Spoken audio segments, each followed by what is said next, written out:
नमस्कार, आप सभी का मेरे YouTube चैनल में स्वागत है। आज है कामदा एकादशी। आप सभी को कामदा एकादशी की शुभकामनाएं।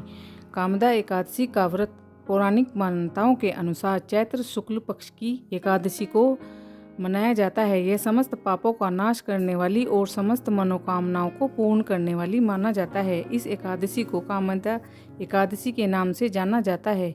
इस तिथि को भगवान विष्णु की पूजा उपासना करने से, व्रत करने से, सुनने से जातक की सभी मनोकामनाएं पूरी होती हैं। आइए सुनते हैं कामदा एकादशी की व्रत कथा। धर्मराज युधिष्ठिर कहने लगे, हे भगवान, आपको कोटि कोटि नमस्कार करता हूँ। अब आप कृपा करके चैत्र शुक्ल एकादशी का महत्व कहिए।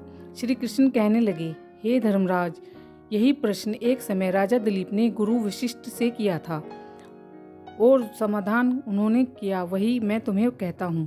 प्राचीन काल में भोगीपुर नाम का एक नगर था।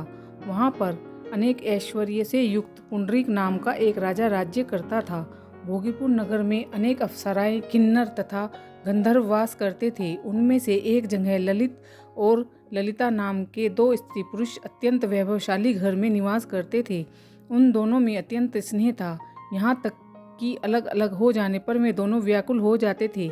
एक समय पुंडरीक की सभा में अन्य गंधर्वों सहित ललित भी गान कर रहा था। गाते गाते उसे अपनी प्रिय ललिता का ध्यान आ गया और उसका स्वर भंग होने के कारण गाने का स्वरूप बिगड़ गया। ललित के मन का भाव जानकर कारकोट नामक नाग ने पदभंग होने का कारण राजा से कह दिया। तब पुंडरीक ने क्रोधवश कहा, तू मेरे सामने गाता हुआ अपनी स्त्री का स्मरण कर रहा था, अब तू कच्चा मांस और मनुष्य को खाने वाला राक्षस बनकर अपने किए कर्म को फल भोगेगा। पुंडरीक के श्राप से ललित उसी क्षण महाकाय विशाल राक्षस हो गया।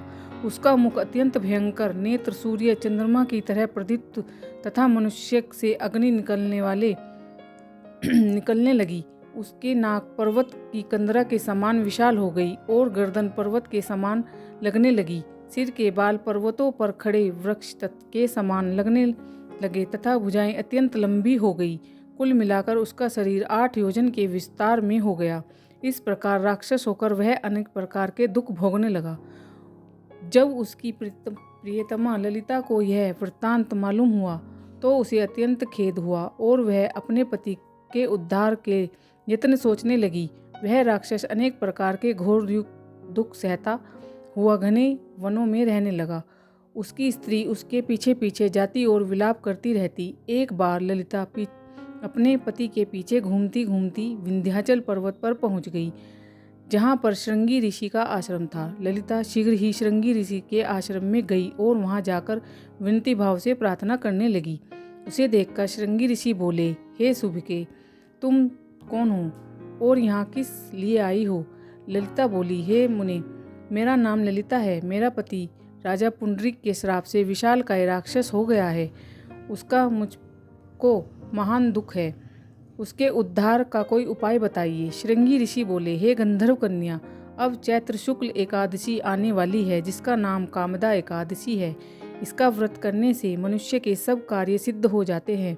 यदि तू कामदा एकादशी का व्रत करके पुण्य का फल अपने पति को दे दे, वह शीघ्र ही राक्षस योनि से मुक्त हो जाएगा और राजा का श्राप भी अवश्य में शांत हो जाएगा। मुनि का ऐसा वचन सुनकर ललिता ने चैत्र शुक्ल एकादशी आने पर उसका व्रत किया और एकादशी को ब्राह्मणों के सामने अपने व्रत का फल अपने पति को देती हुई भगवान को से इस प्रकार प्रार्थना करने लगी, हे प्रभु, मैंने जो यह व्रत किया है उसका फल मेरे पति देव को प्राप्त हो जाए, जिससे वह राक्षस योनि से मुक्त हो जाए।